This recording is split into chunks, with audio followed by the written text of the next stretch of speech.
pas les bienvenus. Selon un sondage commandé par The Independent, 43% des Britanniques estiment que le prince Harry et Meghan Markle ne doivent pas être invités au couronnement de Charles III en mai prochain. Au Royaume-Uni, la colère gronde contre l'ancien chouchou de la couronne britannique. Trop c'est trop. Le documentaire Netflix baptisé Harry et Meghan avait déjà écorné son image, mais ses mémoires baptisées Spare provoquent un véritable tollé outre-Manche. Son livre s'arrache mais sa présence n'est pas souhaitée. Il faut dire que sa venue s'apparente à un véritable casse-tête. Selon les derniers détails dévoilés par Buckingham Palace, le couronnement du nouveau roi s'étalera sur 3 jours. En point d'orgue, une journée du 6 mai très symbolique, où Charles III sera couronné sous les voûtes gothiques de l'abbaye de Westminster. Lors d'une cérémonie qu'il souhaite résolument moderne, il prononcera néanmoins comme le veut la tradition le serment du couronnement, recevra l'onction avant que l'archevêque de Canterbury ne place la couronne de Saint-Édouard sur sa tête. Puis ce sera à son fils aîné, le prince William, héritier du trône, d'être au centre de toutes les attentions. Le prince William, devenu notamment duc de Cornouailles à la mort de la reine Élisabeth et titré prince de Galles par son père dès le lendemain, aura un rôle. Il s'agenouillera devant son père pour rendre hommage au nouveau roi.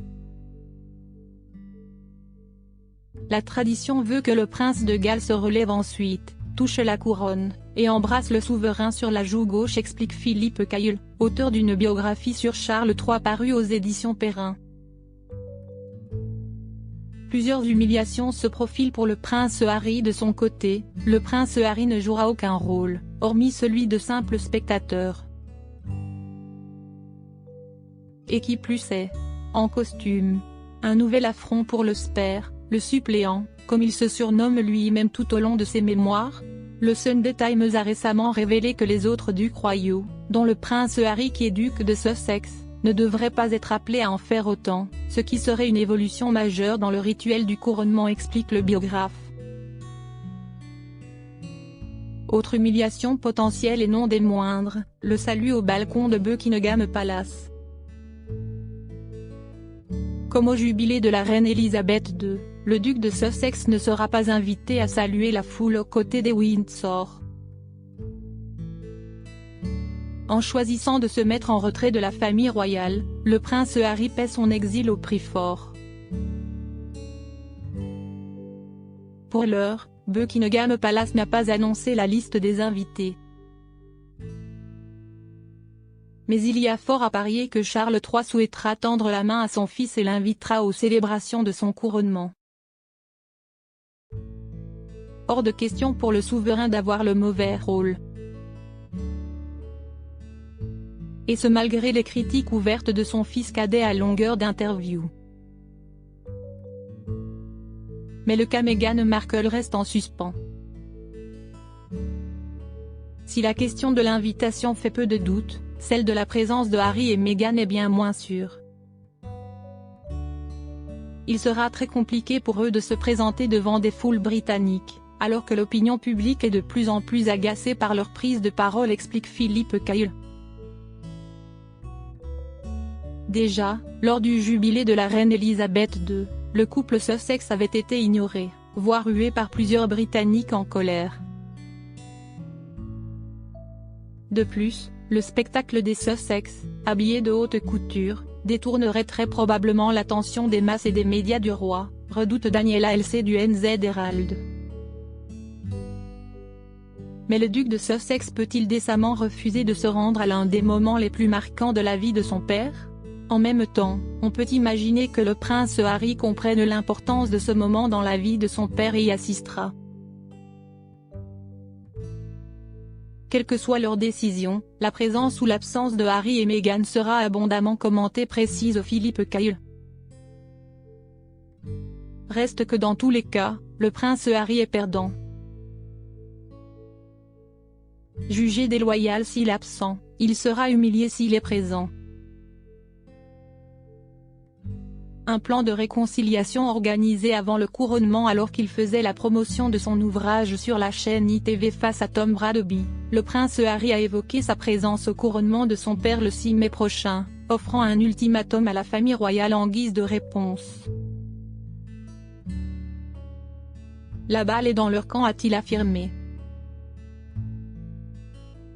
Pour calmer le jeu et arrondir les angles, un sommet de réconciliation pourrait être organisé avant le 6 mai, selon les informations du Time. Il faut juste qu'Harry se retrouve dans une pièce avec le roi et le prince de Galles, quelques autres membres de la famille, et quelques personnes en qui il a confiance pour qu'il n'ait pas l'impression qu'il s'agisse d'une embuscade, explique la journaliste Roya Nika. Demandera-t-il à être entouré de personnes de confiance, comme Édition Lane Fox, son ancien secrétaire privé, ou Christopher Gate, l'ex-secrétaire privé de la défunte reine? Si une telle réunion avait lieu, autant dire que les membres de la firme seront sur leur garde. Et si le prince Harry venait à tout dévoiler dans la presse, une fois les tractations terminées? Des dernières mésaventures est né un excès de prudence. Un accord de silence pourrait-il être signé? Mais pour cela, encore faut-il que le prince Harry soit disposé à discuter. Harry a clairement fait savoir qu'il avait certaines conditions avant d'accepter toute invitation. Il est toujours possible de se réconcilier si les deux parties sont prêtes à le faire. Mais je ne pense pas que le côté Harry va céder. Il n'a jamais eu tort à propos de rien, donc ce n'est pas un très bon début, souligne l'historien Hugo Vickers. Après cette réunion, Charles III, William et Harry arriveront-ils à se mettre d'accord? Et si, comme bon nombre de leurs discussions ébruitées dans les mémoires du prince Harry, père et fils peinaient à régler leurs différends? Charles III, soucieux de ne pas envenimer la situation, pourrait alors faire appel au Premier ministre, Rishi Sunak, et s'appuyer sur le précédent Churchill. En 1953, Winston Churchill, alors Premier ministre, avait déclaré au duc de Windsor, qui avait abdiqué en tant qu'Édouard VIII plus de 16 ans auparavant, qu'il ne serait pas le bienvenu au couronnement de la reine Elisabeth II. Bye bye fauteur de troubles. Tout danger était écarté. De son côté, le duc de Sussex pourrait finalement décider de jouer son joker, et prétexter l'anniversaire de son fils Archie, né le même jour que le date du couronnement, pour fausser compagnie à la famille royale en ce jour historique. Devenu persona non grata, le prince Harry décidera peut-être de ne pas faire de vagues, et rester dans sa villa de Montecchito avec femme et enfants. Ou bien, fâché, jouera-t-il avec le feu en acceptant l'une des nombreuses propositions des chaînes américaines de commenter en direct le couronnement de son père en échange de plusieurs millions de dollars? L'appât du gain pourrait s'avérer plus fort que les liens du sang. Crédit photo, @bestimage direction artistique Gala.